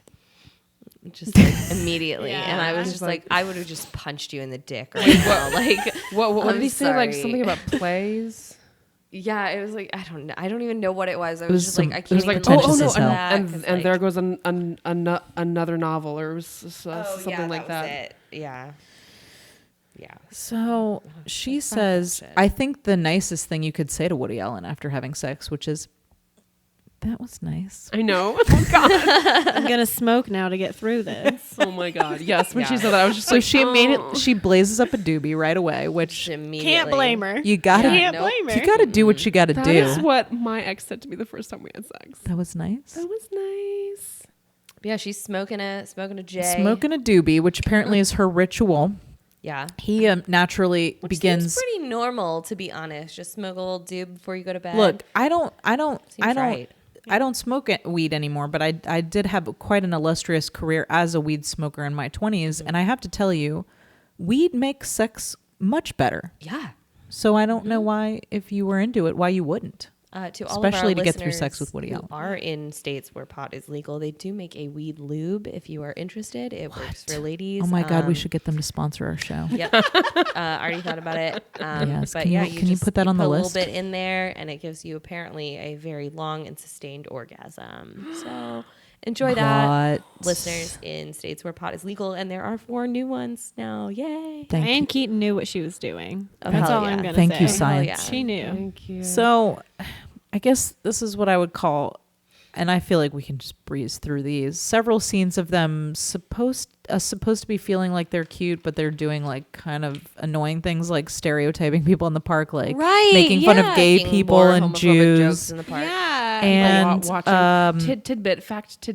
The guy who was the Truman Capote impersonator was actually Truman Capote. Really? Yeah. no, Yeah. no, Yeah. no. That's what I found. Okay. Oh, man. It's on the internet. It must be true. I believe everything the internet tells me. I'm gonna be honest with all of you right now. Yeah, why not? They walk at the bridge again, and this is when he's like asking her if she loves him. Like he has to get her to say it first before Right. he'll say it. And Yeah, then, and like, then you he love doesn't me? even Do you really love say me? it. Yeah. He says he loves her. I Yeah. love Yeah, you. I would've I been love you. fucking I mad. love you. I mean, she giggles and thinks it's adorable. No, I would have punched him in the dick. Oh, for sure. This would have been like the 4th time you punched him in the Yeah, dick. I don't think I would have been. I don't dating think this 4 guy. times He is wouldn't even have dated enough. me. He would have been like, my dick has been crushed to smithereens. Like, I'm sorry, I can't Pulverized. do it anymore. You're welcome, women of America. Another tidbit from my ex. He never actually said "I love you." He always said "olive juice." He sounds awful. He sounds like Woody Allen. Yeah, you were dated Woody Allen. Me too, girl. Me too, girl. Oh God. Okay, so I feel like this is a big scene we need to talk about. She wants to move in with him, and he does not want that. Well, they are moving in. They are aren't moving in. they? He's already Like, agreed to it, but she he's is now moving trying to in talk her there. out of, manipulate her out of it. Well, he's not even trying to manipulate her out of it. He's just like, just keep your apartment. It'll be fine. And like, She's we like, don't I don't need want it, to but pay we for. can By the keep way, it I want to just point in out case. $400 a month apartment in New York. He said it I was just like wanted to kill it myself. was like a life raft amazing. out there in case something happens in their relationship. Right. Right, like he's already got one foot out the door, basically. Her apartment has like bugs and rats and stuff or whatever. Like it's a tiny I can apartment. relate. I mean, she's living in Hillary's apartment. There's a ghost. There's a ghost. The air conditioning doesn't work, but it's really cheap, so you keep it. Right. And then they do end up moving in together, I guess. Yeah. I mean, it's unclear. Yeah. They do, but Oh yeah, they do. Yeah. but clearly she still has her apartment because later on in the movie, That's true. so she must have listened to him. He said he was going to keep paying for it for Oh, her. that's right. He said he would keep More paying money for it, which is really manipulation. gross. Yeah, more money manipulation. I mean, and that's the thing is like, with things like that, I feel like a lot of people don't see the abuse in those types of actions because Yeah. it is sort of what's expected. You know, as you become a couple, your finances kind of merge into one, and like. But he's that's like the paying thing. for but things he's paying for all of her stuff. But like, I feel like in a way, but in a way to that defend- gives that him an controls advantage. her. right, but at least to Advantage. defend the audience of the time, I mean, it seems like a normal step to take, you know, of just like, oh, I'm your boyfriend, I'll take care of you, I'll pay for your apartment. But like he she's uses not it to living control her, and Yeah. it's so gross and it's so abusive, Icky. and Yeah. like it really made me uncomfortable. But Yeah, definitely. Also- So in the next scene, when they're at home, in bed, she is now thinking of taking a college course, but she's running all of them by him because it seems like she's taking a course to please him, to make him Oh, think yeah, she's yeah, yeah. smarter, and he's kind of giving his opinion, I guess, Yeah. on whether she should take. But actually, no, he's not that interested because what he really wants to do is play, and I'm quoting here, hide the salam. Yes. Oh Hide God. the salon. And she's like, all right, let me just smoke a little pot first. Right? Yeah, she's the gonna red whip out the Yeah. And is whip this out the the scene pot. where he puts the red lamp, the red light in the lamp? But also that's he after harasses her like- about the pot. Yeah, he like takes it from her, like takes it away from her, and like she's just like, whatever, fine, I won't smoke. And like, But here's the thing. His reasons for her not smoking the pot are not like, oh, you know, my dad was an alcoholic and I don't, or I had a bad experience with drugs, or I just, you know, none of that. It's that when somebody else smokes pot, he feels like it diminishes him in some way. Like when somebody has smoked pot and has sex with me, I feel like I'm not getting the full experience of them. He compares it to like when his audiences for stand up are too drunk, it's not a genuine laugh. yeah, Yeah. that he's Yeah. like Which is that he's not really fucking earning the laugh. stupid. And I was Yeah. like, that's fucking. I want- that's so dumb. Like I want my audience to be fucked up. I want my Okay, audience to be I think there's a hammered. fine line. that Yes. for certain. Yeah. Yeah. Okay. There definitely Like is I think there's a line. line there. Like the audience is too drunk, and then you get people who think that they're In it. funny, Yeah. and they're like actually heckling you, and that's not what you want. You're Well, I right. have When to I was say, at like- Second City, I had that experience because I Really? would marathon shows, and so I'd start at the 8, and then I'd go to the 10, and then the midnight. The later ones are kind like, of oh. 8 o'clock is like cool. Everybody's having dinner at the bar and like going back and like Yeah. they're having their first drink. 10 p.m. Somebody obviously spilled a drink on me at every single one. Yep. And then by midnight, people were just like fucking sloshed and like couldn't. And every make time somebody asks sensible for suggestions.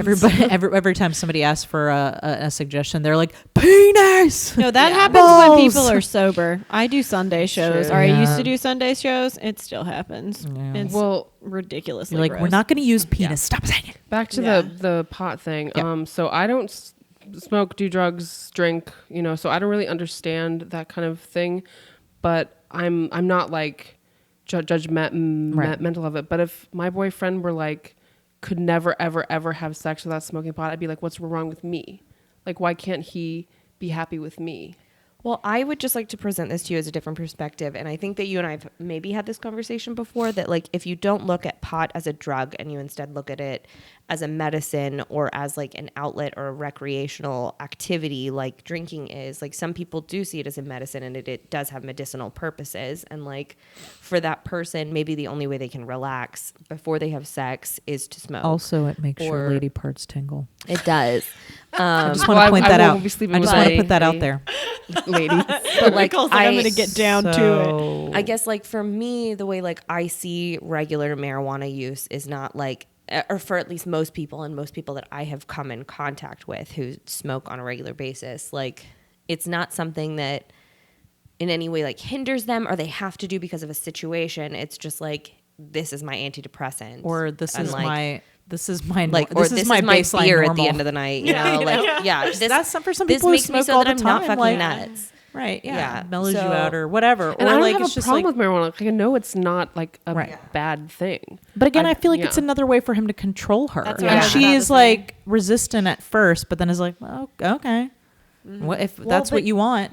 It's all weird about what because- he wants. Yeah, and they always. write her to be that way because Yeah. it's like I would like to hope if this was like a real life relationship that maybe she wouldn't be that. You know what I mean? But Yeah, like because like she it's through wouldn't the go eyes of a ahead. guy, it's like well, okay. Like every reaction she has Yeah. to everything he Always. does is okay. She Yeah. doesn't Yeah. until we get She to the end still where they're just- breaking up. Right. Just lay there though, So- passively some- underneath him, and Right. like, even like her little imaginary self like walks over and is Yeah. like, "I'm just gonna draw." Like you're just. Well, I joking did it like up. that Yeah, part. this I is, did this is too. another cutesy device, which is where she's her body's still in bed with Alvy, and then her like spirit, whatever, gets up and sits in the chair, and he's like, "I want all of you," and she's like, "You have my Yeah, she seems not into it my body. already, which is not a Yeah. good sign. But yeah, like she's separated herself, at least in his mind. Again, this is all through his mind. So in his mind, she separated herself and is like, oh, maybe I should do the dishes or whatever, Yeah. which I liked the device of that. I thought that was a good way to communicate that, how you can feel like somebody isn't really with you. Like I feel like, but it's his But he was like, fault "But I want because all he's, of you." yeah, like he's trying to possess her. And there's like a part of her that's just like, put it in and let's get this over with. Yeah. You know what I mean? But And that's like so disturbing to me. Yeah. Like Yeah. that really upset me a little bit when Yeah. she got up out of her body and like I don't know because he said he was like, well, I want all of you or whatever, but he continued with it. Like it Yeah, didn't. he kept going. And Yeah. she's like, let's Thrusting just do into it her. already. Let's just do it already. And he was Yeah. like, okay. And it was just like, ooh, like I don't know. this Yeah, is super gross. this is was the reality for a lot of women, and the reality for a lot of women still. I was about to say, I think it's still a Yeah, reality. I think that's why it hit so hard, because Yeah. I was like, oh Christ, like nothing has changed. Yeah. Yeah. Okay. So the next scene is the big fight that made me uncomfortable. She's started classes. He's like stalking her. He's fucking stalking her. Like she's like, you're. She It just starts with her. accuses him of stalking her, and then he's like, yeah, okay, yeah, basically, Yeah, I was stalking I you. was stalking you. But She- I thought he just said no. I was just following you. He tried Yes, to justify but following it. you is Yeah. stalking. So Yeah, but he never says no. I was stalking you. He says like, no, it's fine. I wasn't stalking you. I was just following you everywhere you He go. thought it would be a nice surprise, is what he said. Yeah. So let's tick off the abusive checklist here. Okay, makes fun of your partner. Check. Tries to change your partner. Check. Makes them feel like they're not smart. Check. Starts to control your life with money. Check. Stalks you. Check. And then let's see, what else do we have here? He mentions first of all, we didn't really get to this, but they're arguing because she has started college courses, and now that seems to be giving her some confidence, which he does not like. Right. Even though he told her to take the fucking college courses to begin with. Right. Right. And that she would meet interesting professors, and then she did, and he was like, you're And then he's sleeping with jealous him. of the professor. Accuses your partner of cheating. Check. She Another said, abusive you're thing. paranoid. And he was like, yeah, okay, I am. Like, he was like, but it's because you're hanging out with him. So, like, threw it back in her court. But also she mentions that that he wanted an open relationship, Right. which check. I'm not trying to say that everybody in an open relationship is abusive to their significant other, but I will say, okay, like I really want to make that clear, because I know there are probably people out there in an open relationship that are fine and healthy, but I will say most of the people I know who have been in abusive relationships coincidentally have also been simultaneously in an open relationship that is usually the abusive person's idea. yes, it's not both of Right. It's not the idea of both parties. Well, in your experience.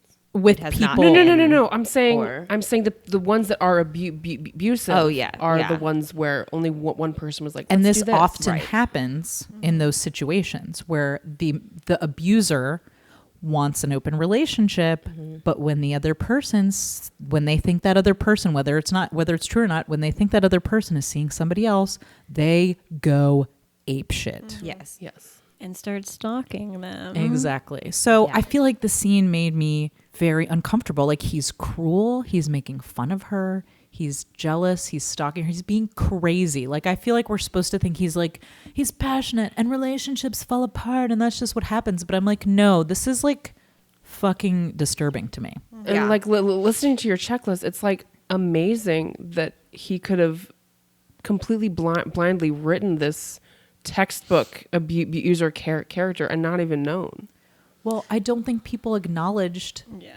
emotional abuse. Yeah, they still don't it's not really. people don't believe that that's a thing still. Yeah. And it's really hard to explain to people that, like, no, like, I have been abused. It never left a bruise on my body. You But know? it leaves a It bruise like leaves on your scars fucking inside soul, me. man. Yeah. Yeah. Like, Changes the way you relate to people yeah. in all ways. Right.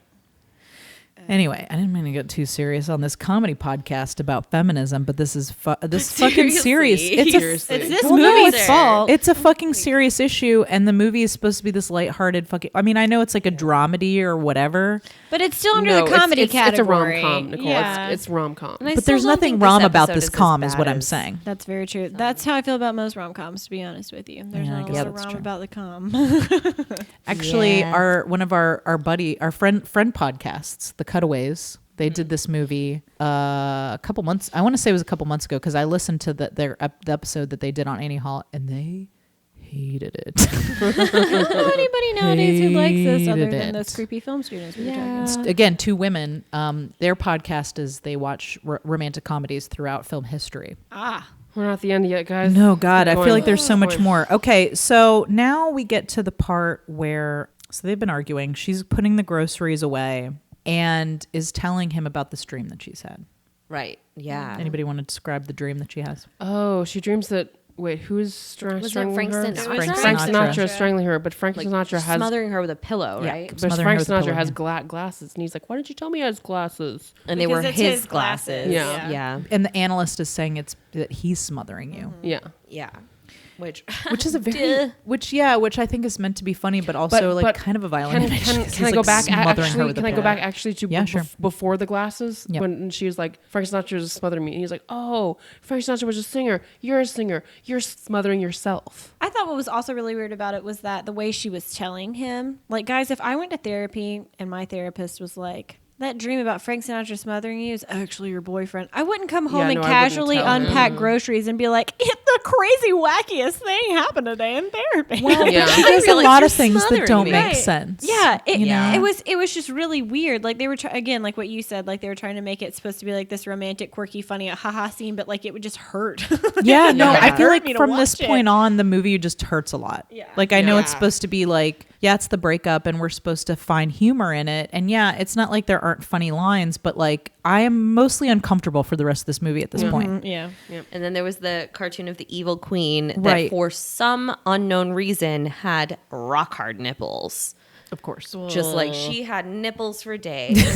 Like the whole, that was all. I don't even know what happened. We need to be in that specific scene. about this. He pictures Diane Keaton. He pictures As the Annie evil as the queen. evil queen. The Right. adult evil Snow queen, White. and he is this child, this tiny, childish. It's so upsetting. He's person. he's the He's one like getting a- taken advantage of in Yeah. his brain, and it was like Yeah. perfectly depicted and clear. And then again with the The period, thing. thing. You must be on your period. Period. I can't. I'm a character. I'm a cartoon. And it's like, ugh. Yeah, it's like If you can have nipples, you can have a period, cartoon lady. They were. Y'all, they drew nipples on this cartoon. Like, They why were were the erect, for nipples sure. Yeah, relevant they were to there. this cartoon? It really bothered me. That the was the fact only that this thing I wrote cartoon was down. even drawn at all. So Ross and Rachel style, they're on a break. And He it's goes out on a date. transplendent. Pam, who says transplendent? So they go. He goes out with Shelley Duvall. Shelley Duvall, who I assume is meant to be kind of vapid and Yes. vapid, Yes. really, Yeah, yeah. attractive vapid person who he is awful to. Like he doesn't even look her in the eye. Like she's trying to listen to talk to her. him. He's ignoring her. Like I guess we're Yeah. meant to feel like, oh, look how he's really in love with Annie, and that's all he can think about. But instead, he's look at really all these women out in the world who are so pathetic, and I can't be with anyone. And Yeah. So Yeah. despite the fact that he openly seems like he hates her, this girl that he's on a date with at a rock I show, would he hate her if I was immediately on a date sleeps with with her, her. He sleeps with her though, like of Yeah. course. Yeah. And then afterwards, she's trying to talk to him, and he's like ignoring her, like a straight Well, up dick. and Well, to be he fair, gets the first thing she says is, "Sorry, I took so long to finish," and he says something about like, "Yeah, it's okay, Yeah. I'll rest my jaw" or something like. Well, I think he said my jaw was going numb or something. Oh Yeah, yeah, whatever. it was Which really is not an cool. image that I ever want to have. No, I don't want to picture Woody Allen going down on Shelley Duvall never ever. apologize no. for taking too long to finish, girls. Okay, I never No. apologize. I'm No. like, if you want this to continue, Yeah. You gonna make me finish? we all finish. Yeah. That is the treaty amongst us. It's not a one-way street, Bill. Nope. Nope. Everyone finishes, Yeah. or no one finishes. Those are the rules that I live by. Oh my God, Nicole, I that's want that on a amazing. pillow. I want that stitched on a pillow. Fashions are no one. I want that. Jasmine, I think we have an Yep. order for your Etsy shop. We do.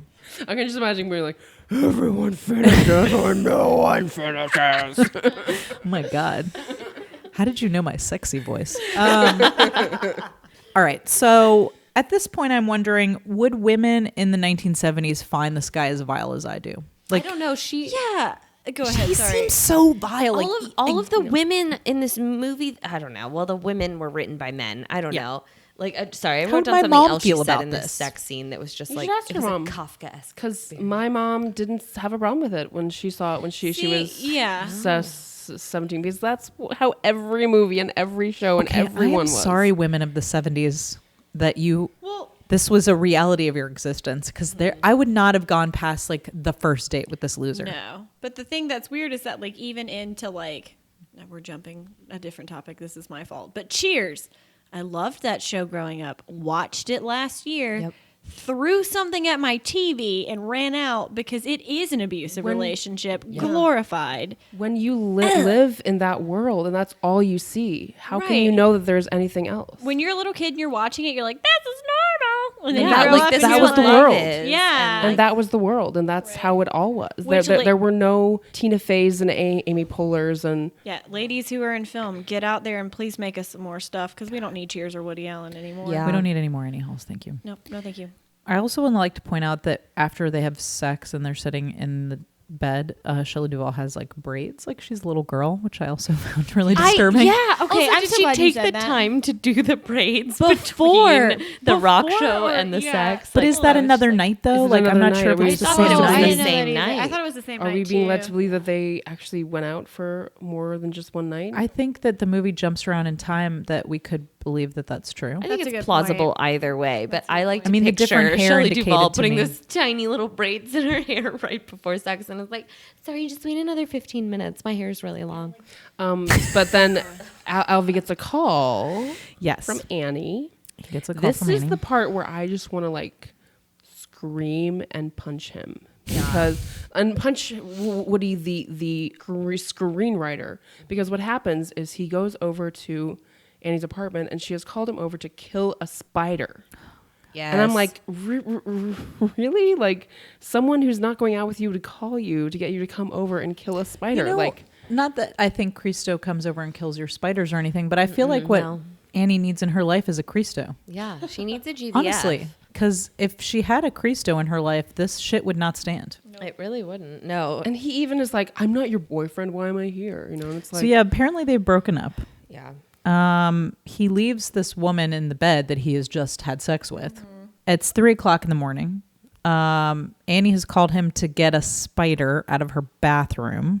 And while he's there, he's like picking up her mail and like reading through her stuff and making assumptions about her like going out with other guys. And it's like, Yeah. well, you guys are broken up. So He like picks up a program from gets a concert or jealous. something and is like, well, did you go to this with your professor or whatever? And she's like, yeah. and I then did. they're like sitting on the bed, and she's like, I miss you. Well, he destroys her bathroom trying to kill 2 spiders that are actually in there. And then she starts crying. And saying how much she misses him, and He lies about having a woman over because she's like, were you with somebody tonight? And he's like, no. Which gross. Yeah. Gross. Like, okay, first of all, okay. And then the thing that happens immediately after this is they have sex. And I'm like, this 2-for situation I find gross. particularly gross. Yeah. yeah, Like if you're not so going to gross. disclose to the other person, like, hey, I haven't even showered since I had sex with another woman. That's like, you disgusting. do not deserve Yeah. to bone another lady. No. Like you gotta let them know. No. That's gross.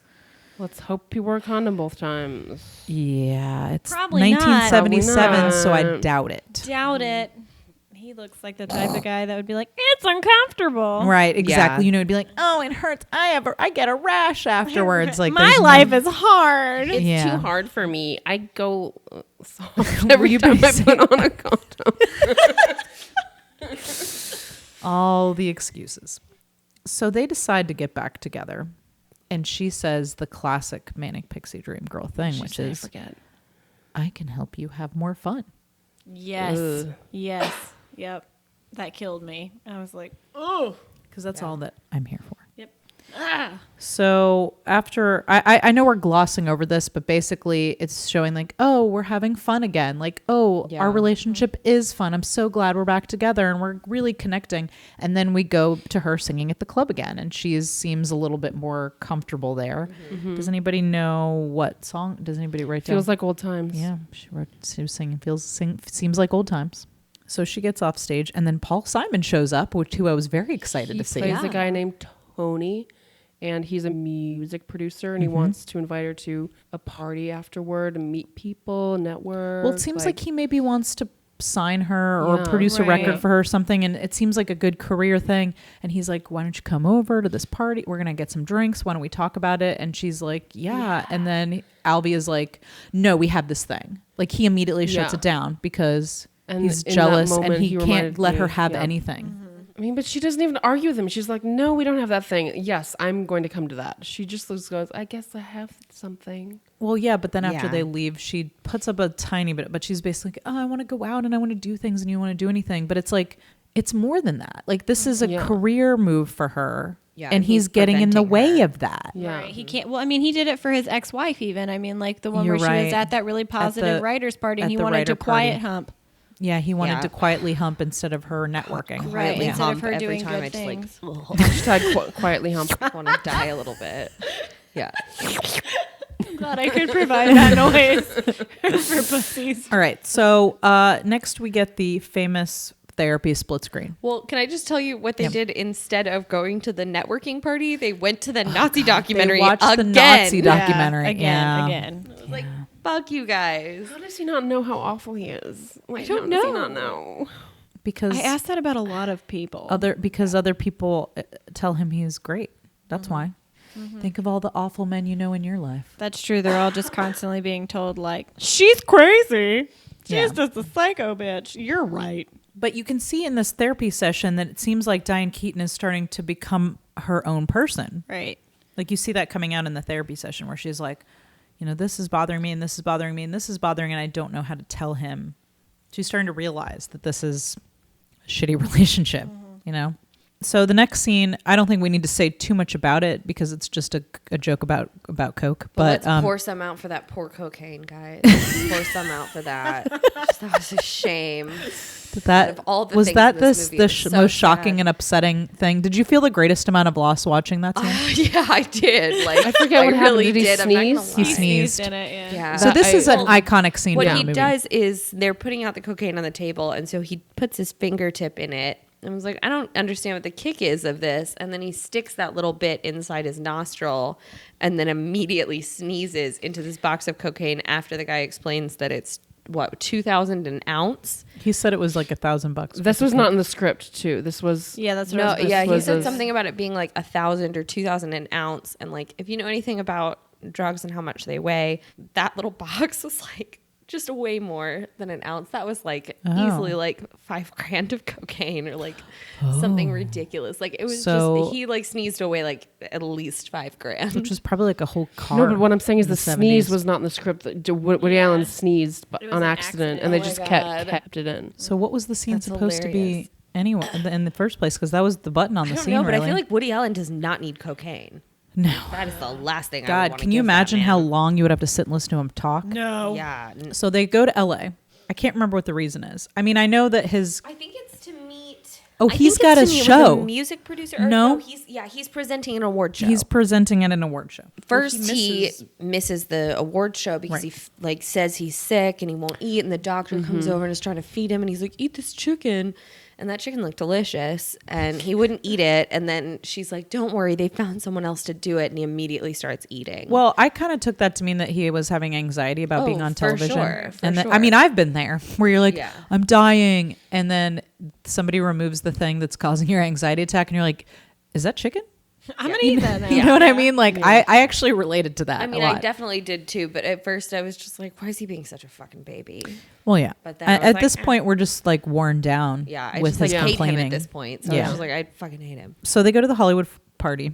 Which I'm pretty sure took place on the same place that they shot the movie Blow with. Or It just Entourage. looked like the same house, Like like the prototypical LA party house. yeah, from like the 70s. Like it looked like the exact same house that they were Listeners in. out there who live in LA, Blow. I think we do have a few LA listeners. Is that what all houses look like? That house, the party house, is that With the what all weird the wood LA paneling? houses with Is that and it? the big giant, like super big windows, like Which is huge. super Like, the huge whole thing windows. is, like like, the whole thing glass is doors. yeah. If you're insanely rich, I Yeah. bet. This was like a ranch style house, though. It wasn't even like a, No, I mean, like houses out there it are was like a insane. ranch. Okay, Woody Allen and his disgusting friend are ogling all the women and rating them. Yes. Playboy girls. Except that their arms and legs move. Yep, that's what was said. Did anybody else find it disturbing that the girl that they rated a 10, who is also Paul Simon's, seems like his girlfriend maybe, looked like a child? Oh, she looked Yep. like a 14-year-old. It was real creepy. She was not wearing a bra. That also She legit looked like a led child to her to me. looking like a child. Her nipples were just like, I'm here. Here I But also am. like her face, like she just looked, definitely did not look Yeah. 18 to me. You couldn't see her face in a lot of the shots because, like, when her hair was blocking her face for most of the shots, Yeah. because I kept trying to see her face, and you just couldn't see her face. Yeah. I feel like that happened a lot in this movie, though. Like in the beginning, where that guy behind them was being loud and obnoxious, quote unquote, but really he was being loud and obnoxious. Anyway, the woman that the guy behind them was talking to, Woody Allen blocked. covered her face up with Well, his head. there's the time, then she was mostly full there are hardly any women in this movie that Yeah. aren't Woody Allen's mother or somebody he's sleeping with. Right. Really, there really Really. aren't that many women in this or movie. you can't Are see there their any face. women in this movie? There Is are. that- Well, there's women like that his he sleep with. grandma or something, his aunt, or like they're Yeah. talking to a little girl at some point. Okay, well. Yeah. Maybe a little girl. I don't know. They were facing away. I couldn't tell if that was a girl or not. But yeah, mostly men in this movie, except for people Woody Allen was sleeping with. Really, Yeah, I it's feel just like No, you're right. It Everyone was, sucks. yeah. This movie Hillary's sucks. just It's Hillary has given up. it's I'm so either- glad this is the last movie we have for our show. This isn't for even the half year. as bad as Love Story. Let's though, really guys. go out on a high note, you guys. High note. Does anyone have anything else to say about the party? Well, I did want to mention that the music producer, played by Paul Simon, wants her to record a record there, and he wants her to Yeah. stay at his place. And she's like, "Oh, cool!" And she seems like she's kind of into it. And of course, Alvy's like, "No, Yeah. that's no." Yep. Okay, so they fly home. On the airplane. On the flight. This is the famous dead shark scene where he's like, a relationship is like a shark. You have to keep it moving or it dies. What we have on our hands is a dead shark. And that's like a famous line well, because I it's think like they're both thinking They in were both voiceover thinking about it in how they want to voiceover. break up, but they don't know how to tell the other person, right? And then they both let's just make it do as clever and cute as possible. But even like Annie is like, I need to get out of this. Like finally, this was the moment where I was like, finally, girl. Yeah. Finally, she's like, I gotta jump ship on this shit. Naturally, though, in their thoughts before they decide to break up, everything she doesn't like about him has to do with something emotional, and everything that he doesn't like about her has to do with sex. Still. Now, this is the point where I'm like, why are we seeing all of his relationships? Why aren't we seeing any of hers? Like, why aren't we seeing her Because she going doesn't out? matter anymore. Because even and though she's seeing the new title people. character, she's not the main character. And I had this discussion with Christo afterwards because I was like, I don't know anything about Annie Hall. I know absolutely nothing about her or her life or her choices or why she made any of them. Well, it doesn't And, matter because but it just, I was doesn't in it matter for this unless- movie about this relationship, and this woman was an equal part in it, and she just wasn't. No, definitely not. I know absolutely nothing about the title character of this film. At the end of the film, I know nothing about her. Well, and it was real frustrating. we know their breakup is pretty amicable. In fact, she Yeah. seems thrilled. Like he seems like he's maybe having some second thoughts, but she is like fucking Happy. Yeah. happy. about it, And which I loved. I So felt great. good Yeah. seeing Yeah. that. I was like, thank God, girl. Like, get out of there. So you're right. Like, Woody Allen's dating other people. He's trying to recreate these moments. He realizes that it's never going to be as good as it was with Annie. Yeah, so he creepily writes it into a play. Well, no. First, he creepily calls her on the phone and is like, I want you back. And she's living in LA now. And she's He like, goes out to LA. yeah, he goes out to LA and is like a fucking psycho. Missed And he's all of like, this. meet me at the health foods. Because he's like, it's some like health foodsy California kind of restaurant. Yeah. And he's like, you have to meet me here and see me. And she's like, yeah, he goes out to LA Yeah, and is then basically, doesn't I'm he propose here. to her? Asked her Yeah, to he marry him in the most proposes. Yeah, like, unromantic over way. and He's like, yeah. let's just get married, or do you want to get married or what? Or like Well, something like I that. think he implies that the reason she broke up with him is because she wanted to get married. Of course, because that's That's all the we goal. want. It's the all end we goal. want. She shows up looking radiant Yes. in a nice white linen dress. Because Diane Keaton is radiant wherever she goes. Yes. As soon as she sits down, he's like, you look great. And she's like, oh no, he says, you look pretty. She's like, no, I just lost some weight. And I was like, That killed me. That line killed me. Please stop, Diane. please stop this Don't movie. lose any more. We won't be able to see you anymore. This Right. movie. Save this movie from itself. Yeah. Yeah.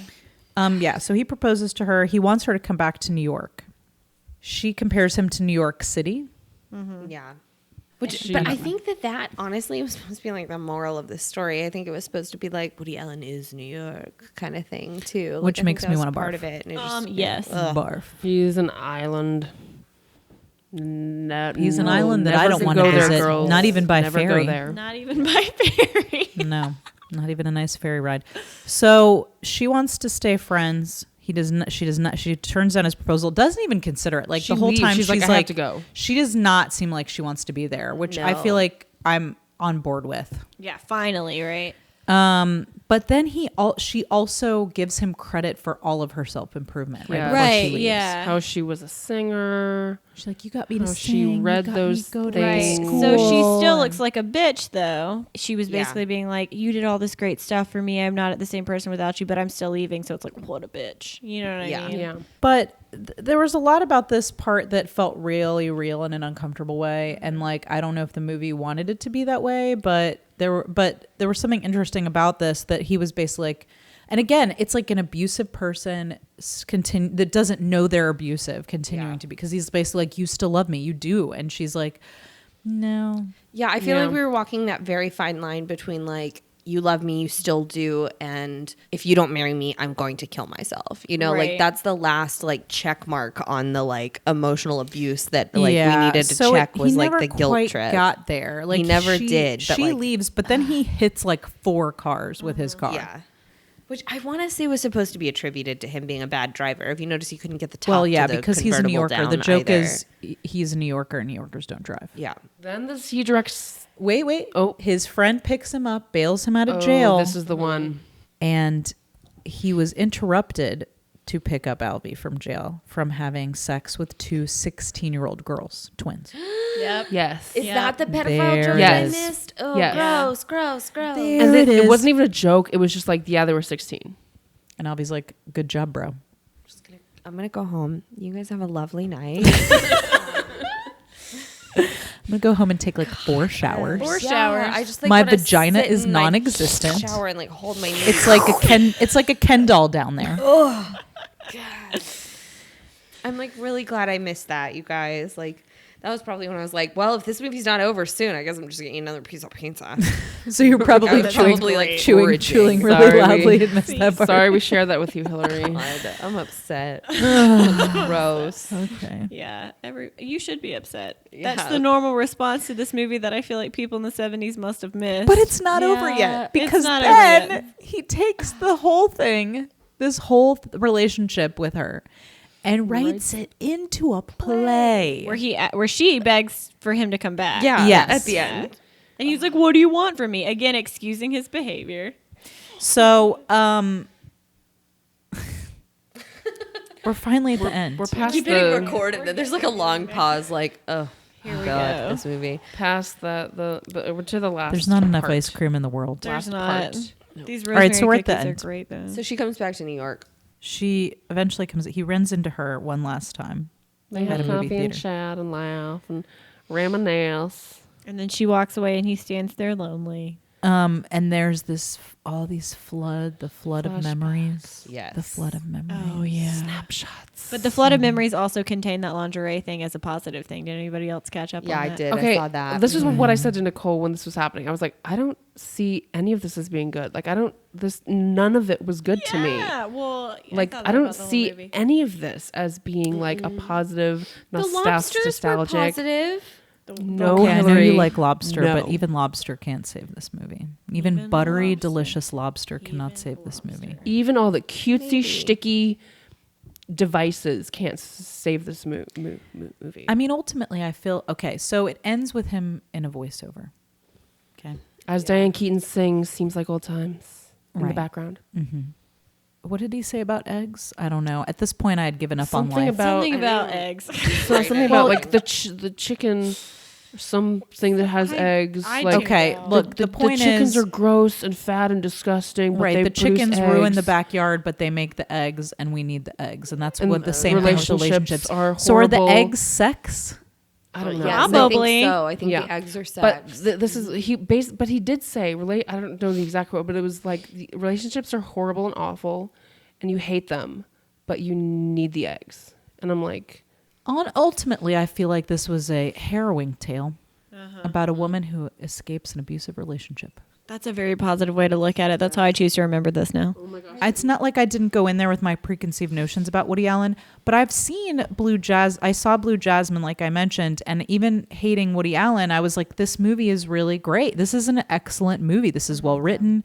I love Damn a you, lot Woody of his Allen. This movies. is I well love put a lot together. of his movies. I really liked Midnight in Paris. I really did. I love This Bullets Over movie was Broadway. goddamn painful. Yeah, Yeah. it Yeah. was painful. Painful. And I love Diane Keaton. I love do her. too. I love her love like she is my her. mother. I did not enjoy this movie, No. but I laughed at some of the jokes. I thought the writing was okay. I liked the filmmaking. The to an cinematography was extent. beautiful. Yeah, I thought it Gordon was beautiful. Willis. Like, I mean, I enjoyed the movie to an extent, but Did not. also, to an I was extent. bored. To an extent. But the storyline was boring. I hated the characters. I feel like I know nothing about the people in this movie. I thought they were all really shitty people who were not interesting, and I would never watch this movie ever again. Agreed. And that's how I feel. I feel like I'm upset on a deeper level than just inside not my wanting to see it, bones. because I grew up hearing my parents sing its praises, and it being one of those films that's like one of the great films, and like it won all these Oscars and it's well regarded, and like looking up on reviews online, like no one had a problem with the things we had a problem with. I know that like my parents are feminists and like they get this stuff now, but like it still kind of upsets me that like what I saw was ever perceived to be good. Well, I mean, it's varying degrees. I mean, if you go back further than this, like women couldn't have credit cards. They couldn't take out a loan to run a business. Physical abuse was accepted. Women were considered to be property. So it's all varying degrees. It's all steps toward a better society. And as a modern woman in 2016, I find the behavior of this character vile. So perhaps in the 1970s, people may have found it to be something that they were a little more accepting of, or maybe it was like, ew, I don't like this guy, but they wouldn't have considered it to be abuse, maybe. Yeah. Or maybe they would have, but they wouldn't know what to call it, or they wouldn't have the words for it, or they wouldn't have been validated in the way that it was acceptable to talk about it in this way. But I feel like this movie is about an abusive person, an abusive, self-centered person. And I think it's written by an abusive, self-centered person.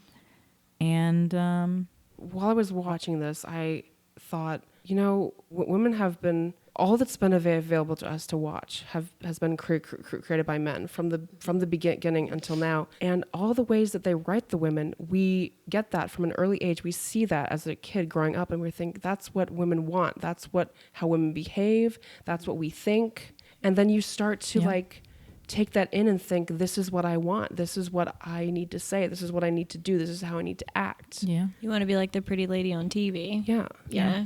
All right. So Annie Hall. Kenzie. I'm glad. Oh, yeah. yeah. Did Kenzie's you have anything final you wanted thoughts. to Final say thoughts? about I did Annie Hall? not like this at all.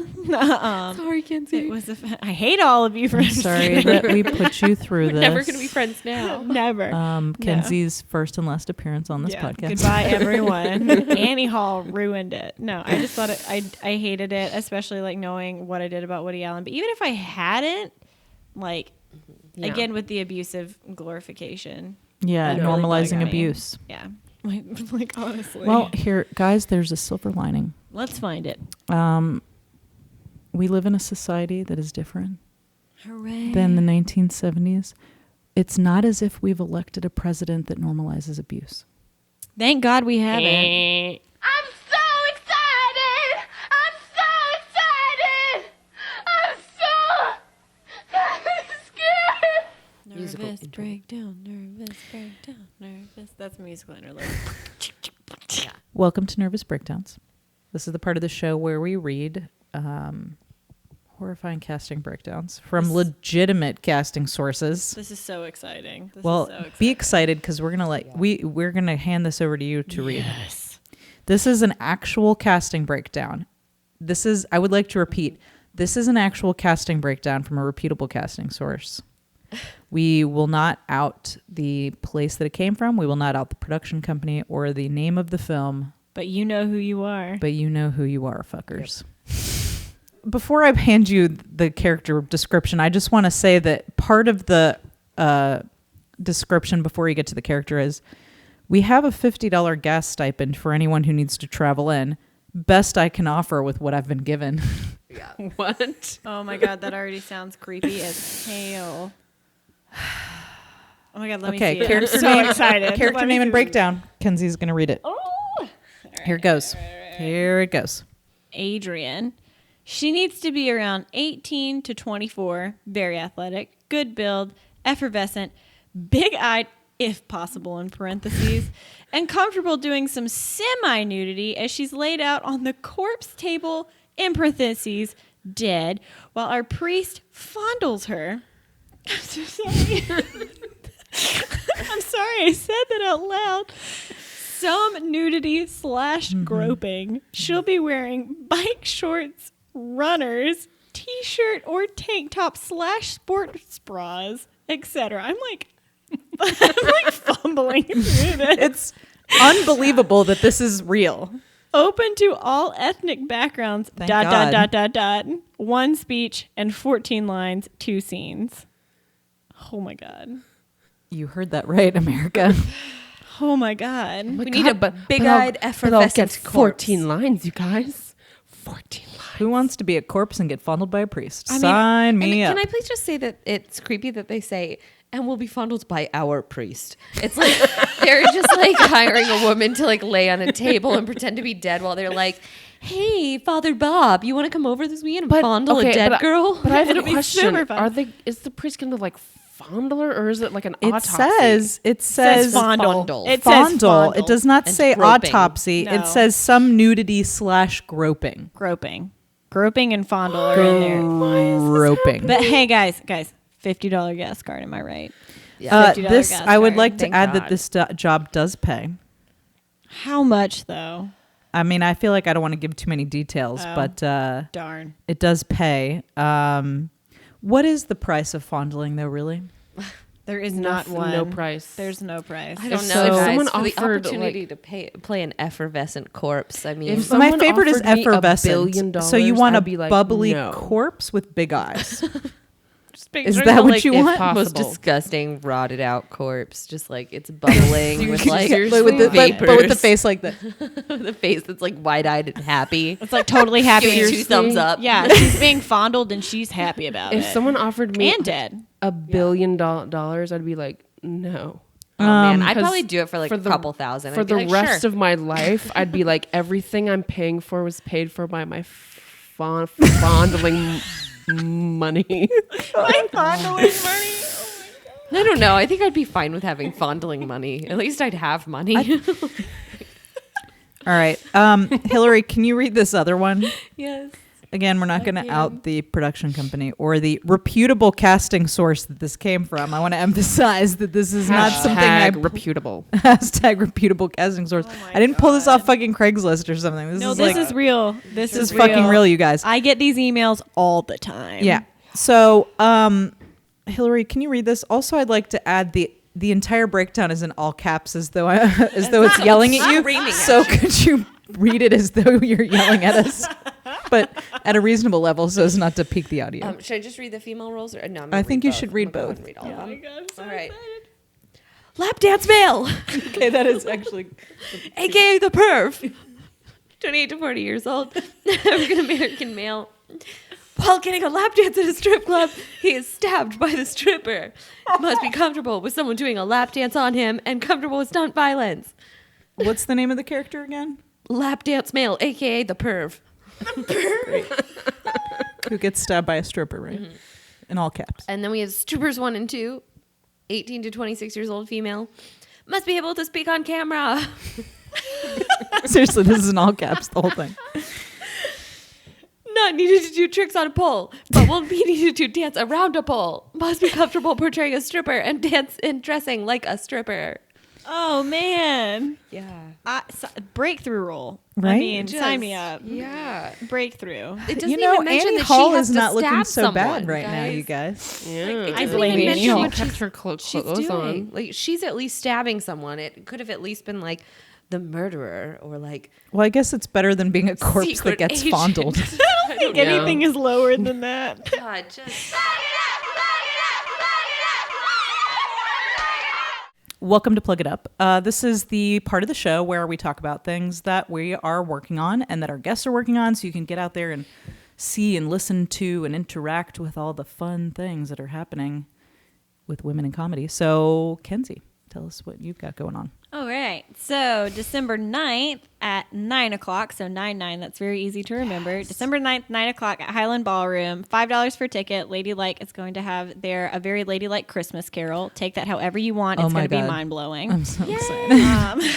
Oh my God, I'm so excited. So it will be great.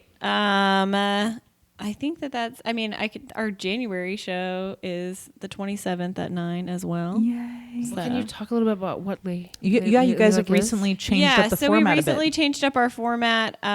It happened really organically. We're really excited about it. Now we're doing a True Blue Variety Hour. So if you like the Carol Burnett Show, for people out there who maybe still know what that is, that's what we're trying to emulate. So still expect women being hilarious, still expect music and comedy sketches because I'm a fan. I don't care. We still have a really, really solid lady cast. We have a solid ladies writers group. It's really, really exciting, and I couldn't be more proud of it. It's going to be great, you guys. We will be there. Yeah. We will definitely be we there watching. We went to watching. most of their shows last year, the ones we could attend, and they've always been great. So great. Thank you. Awesome. Thank you. Definitely an important place for women. Yeah, to be it's a funny. very safe space for women, especially in this weird time. We would like to say we are definitely still a very safe space for everybody. And a very funny space. Thank you. I would use the word nourishing. That's nourishing. a beautiful That's word. That's an excellent Thank word. you. Yes. Thank you. Comedy that hit nourishes. me in my good feels. Thank Yes. you. So please, if you're in the Atlanta area, don't miss the show. It's going to be great. All right, Hillary, what do you got? Well, you can find the complete season of PYT's web show. Closing out this month. We will air the final episodes, and you can catch all of the first season available on our Vimeo channel for Critical Crop Top. Yeah, I think at this point when this podcast comes out, we might have like another week's worth of episodes. I think we have like one more episode coming out next week. I think there'll be 2 episodes the last week. Oh, so 2 episodes of PYT's web show next week for the finale. So make sure to check that out and subscribe to the Critical Crop Top Vimeo channel. Then I'm also super excited to announce that I am directing again with 1 Minute Play Festival. So excited. For the special Atlanta holiday edition. So if you guys are in Atlanta on Tuesday, December 20th or Wednesday, December 21st at 8 p.m., 1 Minute Playfest Holiday Edition will be going on. Nicole wrote some plays for it. It's a really fun experience. It's a bunch of different actors and directors and writers who all come together to put on one piece that is all 1 minute plays about. It's a very, very special project. I mean, it's really near and dear to my heart. We've been involved in it for a couple years now. Yeah, it's been a few years that I've participated. This is their first holiday show that we've been involved with. Usually they do one in the spring and that's it. And this is exciting. It's going to be really special. I'm really excited, and this one's a smaller group of people. So make sure to come check that out at Actors Express 1 Minute Play Festival on the 20th and 21st at 8 p.m. Correct. Yay. So also happening this month on Thursday, December the 8th, is the Wonder Root. There's a Wonder Root film series, and it's the mostly locally made Atlanta short screening. So Wonder Root is doing a screening, and 80s Dating Video Remix is going to be playing in it. That will be at the Plaza. And Jesus Christ. I have written down that it starts at 7:30. So let's hope that's correct. And if you haven't seen 80s Dating Video Remix, you're missing out because it's the funniest thing I've ever seen. So if you haven't, go see it. It's going to be a chance to see it live at the historic Plaza Theater with a bunch of other people. There's going to be lots of other great films in the program, local shorts, so come check it out. So that's Wonder Root film screening, Plaza Theater, Atlanta, Georgia. That's where we are. If you're in LA, fly out. Thursday, December 8th. If you're in LA, fly out. If you're anywhere else, just if you're stay in there, Japan, though. swim out. Yeah. If you're in the Southeast, just drive down. Or drive up, depending drive on. on. No, Florida doesn't count. If you're from Florida, fuck you. I'm just Stay kidding. there. Fuck you, Florida. So that's what we've got going on, you guys. So we're just getting started, folks. This is our last episode for 2016. But we'll be back in 2017 with more nervous breakdowns. We'll be back with more films. We'll be back with more guests. It's been a great year. Thanks for sticking with us. You can subscribe to this podcast, Feminine Mistake Podcast, on iTunes, Stitcher, SoundCloud. You can go back and listen to other episodes that you haven't heard. We've got quite the catalog now that we've been up for a year. So go check those out. And thanks, everybody, for going on this journey with us. We'll see you in 2017. Thank you. And thank you, Kenzie. Thank you, Kenzie, for being here on our last episode. Yeah, thank you, Kenzie. It is an honor. All right. Go out there and tell some stories, ladies. Go out there and make a movie. That's an order between now and January.